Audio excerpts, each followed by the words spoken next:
Madam కొంతమందికి phone hack అయిందని తెలియదు, వాళ్ళ డేటా అంతా హ్యాకర్స్ తీసుకొని వాళ్ళ చుట్టాల నెంబర్ కానీ వాళ్ళ క్లోజ్ ఫ్రెండ్స్ నెంబర్ నుంచి వాళ్ళకు మెసేజ్ చేస్తారు, అరే నాకు కొంచెం ఇట్లా అర్జెంట్ డబ్బు ఉంది, కొంచెం మనీ సెండ్ చేయని, కొంత అమౌంట్ ఇంత అమౌంట్ కావాలి అని చెప్పి మెసేజ్ చేస్తారు. వీళ్ళు ఏం చేస్తారు, తెలియకుండా అట్లా పంపించేస్తూ ఉంటారు. సో ఇలాంటప్పుడు ఏం చేయాలి? ఇది చాలా ఓల్డ్ టాక్టికే అమ్మ.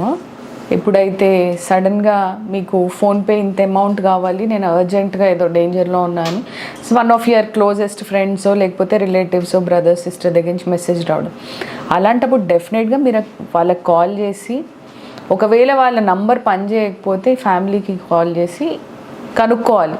అంతేగాని అసలు ఏం ఆలోచన లేకుండా వెంటనే వితిన్ సెకండ్స్ మీరు కూడా ట్రాన్సాక్షన్ చేసేసి డబ్బు పంపించారు అని అంటే అది సైబర్ క్రైమ్లో మీరు ఇరుక్కున్నట్టు.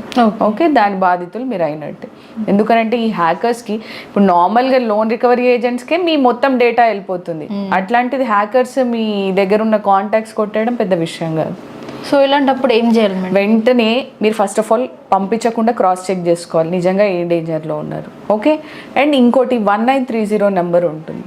ఓకే, అది toll free cyber crime reporting number అనమాట. దానిపైన కాల్ చేసి చెప్పాలి ఏ నెంబర్ నుంచి వచ్చింది అని.